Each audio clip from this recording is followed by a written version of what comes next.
दोस्तों, इंसान जब भी अपने चारों तरफ से परेशानी से घिरता है तो उसी परेशानी को दूर करने के लिए इंसान जो होता है जल्दबाजी में बड़ा ही खतरनाक फैसला ले लेता है। लेकिन उसी खतरनाक फैसले की वजह से उसका अपना जो परिवार होता है हमेशा हमेशा के लिए तबाह और बर्बाद हो जाता है।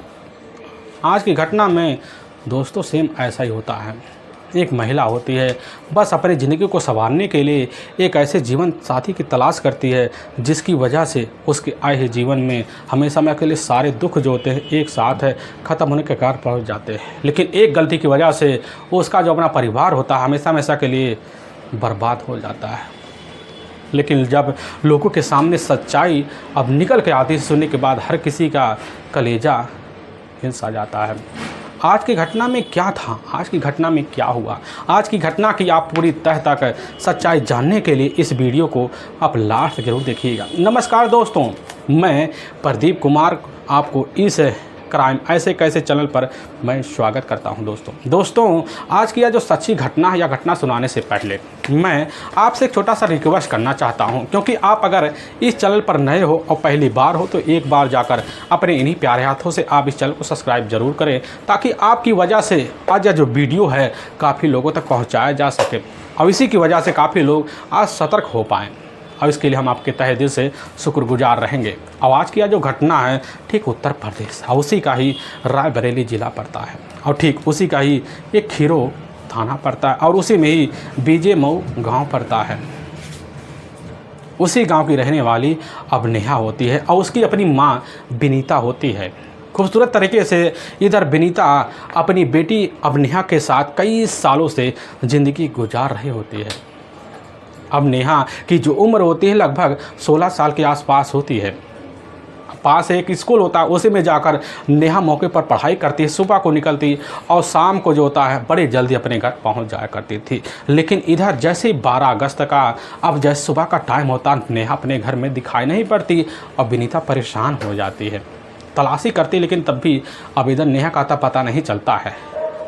और लगभग 3 दिन का वक्त बीत जाता, अपने ही थाने में जाती है और वहां अपनी बेटी का गुमशुदा का मुकदमा दर्ज करवा देती है। लेकिन पुलिस की जो टीम होती है जब इधर विनीता से उसकी बेटी के बारे में पूछताछ करती है तो पता चलता है कि नेहा का अपना एक प्रेमी है महेंद्र, और महेंद्र के ऊपर सारा जो शंका होता है विनीता अमर देती है। पुलिस का जो शंका होता है सीधा का सीधा महेंद्र के ऊपर चला जाता है। इसीलिए पुलिस की टीम अब इधर विनीता के ही तहरीर पर महेंद्र के ऊपर अपहरण और शोषण का मुकदमा दर्ज कर लेती है और बड़े ही गंभीर मुकदमा दर्ज करके महेंद्र की तलाशी करने के लिए पुलिस की टीम अब निकल जाती है। लगभग 1.5 हफ्ते का वक्त बीतता है। अब जैसे ही 27 अगस्त का दिन होता है उसी वक्त महेंद्र के कुछ अपने हितकारी होते हैं, उन्हीं के द्वारा पता चलता कि महेंद्र इस समय नेहा को लेकर अब दिल्ली में है। पुलिस की टीम वहां पहुंचती है और ठीक जो था 28 अगस्त को अपने कस्टडी में लेके और लेने के बाद कोर्ट में पहुंचती है। लेकिन कोर्ट में एक चौंकाने वाली राज निकल के आ जाता है। पता चलता है कि इधर 2 दिन बाद जो होता है कानपुर में जाकर अब नेहा और महेंद्र शादी कर चुके हैं। लेकिन इधर पुलिस की जो टीम होती है जब नेहा के बारे में एक एक बात की जानकारी पता चलता है कि नेहा नाबालिग है, जिसकी वजह से यह मामला और पेचीदा हो जाता है और वहीं पर महेंद्र के ऊपर काफ़ी सारे मुकदमे दर्ज कर लिए जाते हैं।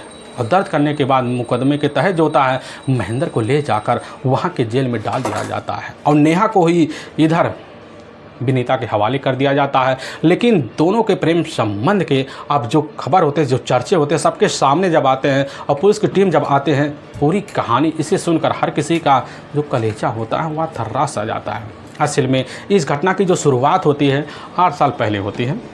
अब उत्तर प्रदेश का ही एक ज़िला पड़ता है अब रायबरेली, उसी रायबरेली का ही एक खीरो जाना माना थाना पड़ता है और ठीक उसी का ही बीजे मऊ गांव पड़ता है। उसी गांव की रहने वाली विनीता होती है, उसकी अपनी बेटी अब नेहा होती है।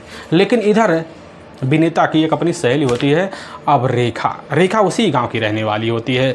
अब इधर विनीता का ही रेखा के घर काफ़ी आना जाना होता है। लेकिन रेखा का अपना जो पति होता ठीक 8 साल पहले इस दुनिया को छोड़ के अब जा चुका होता है। जाने की वजह से रेखा अपने घर में काफ़ी ज़्यादा परेशान हो जाती है, क्योंकि रेखा के घर में टोटल 3 बेटियाँ होती हैं।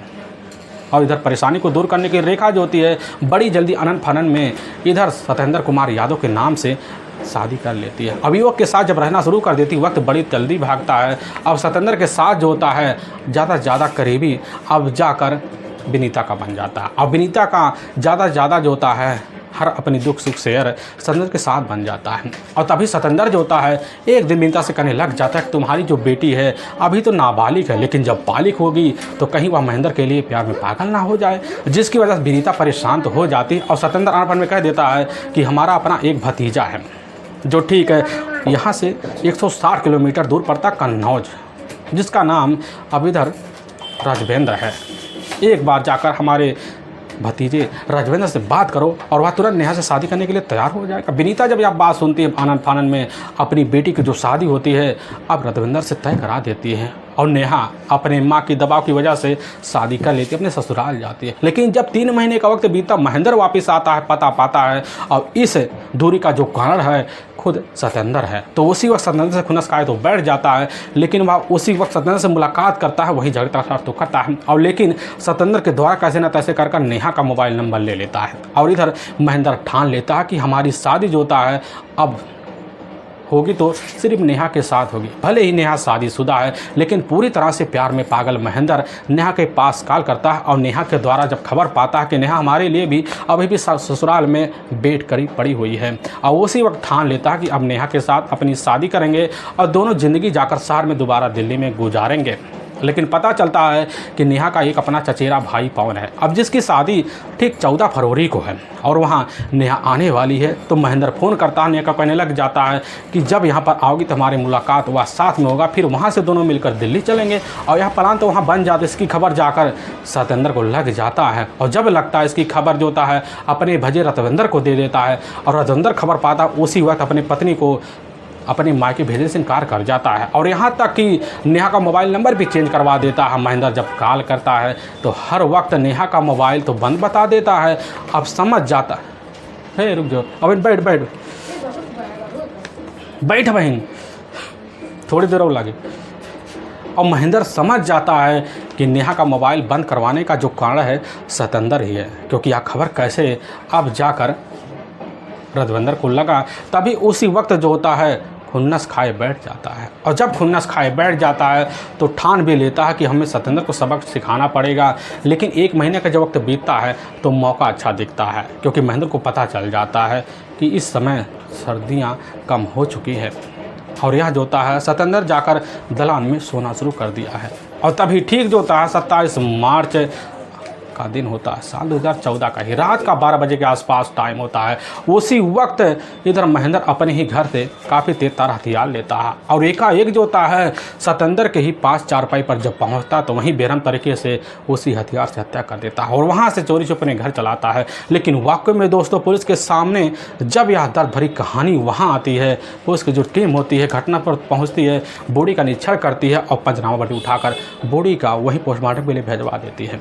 और वहीं पर खड़ी विनीता से जब पूछताछ करती है कि आखिर जो होता है इस तरह की हृदय विदारक दृश्य का कारण क्या हो सकता है, लेकिन वहाँ पर रेखा भी होती है। अपने पति के हत्यारे के बारे में सारा का सारा जो शंका होता है ठीक जो होता है अपनी सहेली की बहन की बेटी इधर नेहा के ऊपर लगा बैठती है और नेहा के द्वारा पता चल जाता है कि इधर जो होता है खुन्नस खाए महेंद्र बैठा होता है, सारा का सारा शंका महेंद्र के ऊपर चला जाता है, जिसकी वजह से अब जाकर रेखा की तहरीर पर महेंद्र के ऊपर जो होता है मुकदमा दर्ज कर लिया। पुलिस की टीम महेंद्र की तलाशी करती है तो घर तो नहीं मिलता। पुलिस की टीम महेंद्र के मोबाइल में सर्विलांस पर लगा देती है। 4 दिन का वक्त बीत जाता है और जब 4 दिन का वक्त बीत जाता है तो 2 अप्रैल साल 2014 को पुलिस का कंडे जो होता है एक बार टिब्बिल होता है वहीं जाकर चढ़ जाता है। पुलिस की टीम लेकर थाने पहुंचती है और सारा जुल्म वहाँ कबूल कर लेता है। और लेकिन जो सच्चाई रखता है हर किसी का कलेजा दहल सा जाता है कि एक प्रेमी पागल के बीच अगर कोई अड़ंगा बने तो उसका असर क्या ऐसे ही होता है। लेकिन वहाँ पुलिस की जो टीम होती है इधर महेंद्र को अपने कब्जे में ले जाके वहाँ के कोर्ट में डाल देती है और कोर्ट में महेंद्र के ऊपर काफ़ी गंभीर धारा में मुकदमा दर्ज करके ले जाकर हमेशा के लिए जेल सलाह को पीछे डाल देती है। दोस्तों हम इस घटना का सुनाने का जो उद्देश्य है किसी को दिल को ठेस पहुंचाना नहीं है, बल्कि आपको यह बताना कि आप जहां भी रहें आप सावधान और सतर्क जरूर रहें। दोस्तों फिर मिलेंगे एक नई वीडियो के साथ, तब तक के लिए जय हिंद और जय भारत।